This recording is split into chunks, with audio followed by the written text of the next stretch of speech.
최근 WTO 판정에서 한국이 승소하면서 후쿠시마 등 8개 현해 수산물 수입 금지 조치는 유지될 전망이다. 그러나 국민들 사이에서 일본산 가공식품에 대해 더 많은 규제가 필요하다는 이야기는 계속 흘러나오고 있다. 방사능 유출로 토양 등이 오염됐을 수도 있다는 우려에서 나온 말이다.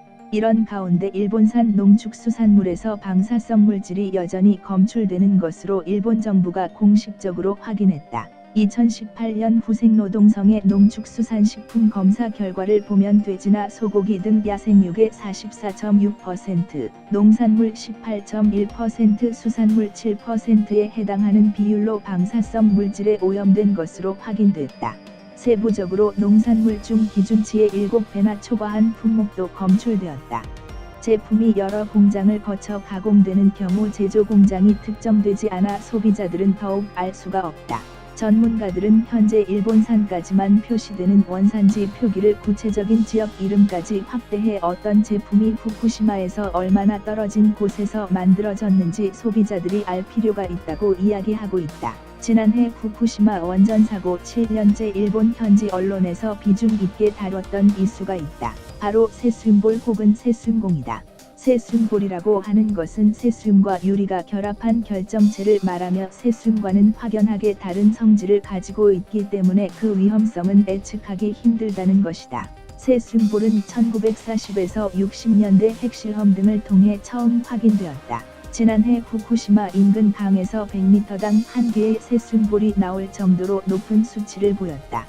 자연 상태에서 발견되는 세슘은 방사선을 내지 않는 안전한 형태인 반면 세슘볼은 물에 녹지 않고 호흡이나 음식으로 체내로 들어오면 기형아, 불임증, 전신마비, 골수암, 폐암, 갑상선암 등 수만 가지 질병을 야기시키고 이 질병은 다음 세대까지 유전시킨다. 이미 일본에서는 세슘의 체내로 흡수된 경우 배출되는 시간을 실험하고 있는데 초반에는 꽤 배출되는 듯하지만 점차 배출되는 양과 속도 등이 느려진다고 한다. 일본은 2020년 도쿄올림픽 기간 동안 선수촌에서 후쿠시마산 식재료로 만든 음식을 제공한다고 밝혔다. 또한 올림픽 선수촌 건설에 후쿠시마산 목재를 활용할 계획이라고도 밝혔다. 우리나라 선수들이 참가하는 야구 등 일부 경기는 후쿠시마 원전에서 불과 90km가량 떨어진 아즈마 구장에서 열린다고 한다. 심지어 도쿄올림픽의 성화 봉송은 후쿠시마현에서 시작된다. 일본은 스포츠 정신이라는 거창한 이름으로 일본은 방사능으로부터 안전하다는 이미지를 애써 포장하고 있다. 과거부터 일본 정부는 먹어서 응원하자라는 캠페인을 진행하고 있다. 후쿠시마 지역 농산물을 꾸준히 먹었던 야마구치 타츠야라는 사람은 지난 2013년 건강검진에서 방사능 내부 피폭 확진 판정을 받았다. 후쿠시마 원전 소장은 식도암 판정을 받고 2년간 투병 생활 끝에 사망했다. 이미 2011년부터 후쿠시마 주변에서 아이들이 이유 없이 코피를 쏟아내 재앙이 현실로 나타나고 있는 것 아니냐는 우려도 나왔다. 당해 일본 과학자들이 모여 일본 세슘 오염 지도를 만들었는데 지도를 보면 일본 땅 70% 정도가 오염된 것을 확인할 수 있다.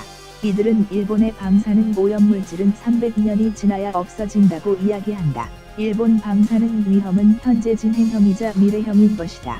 특별히 음식물을 통해 방사능이 잘 퍼지는 만큼 일본산 수입품에 대한 특별한 주의가 필요할 것이다.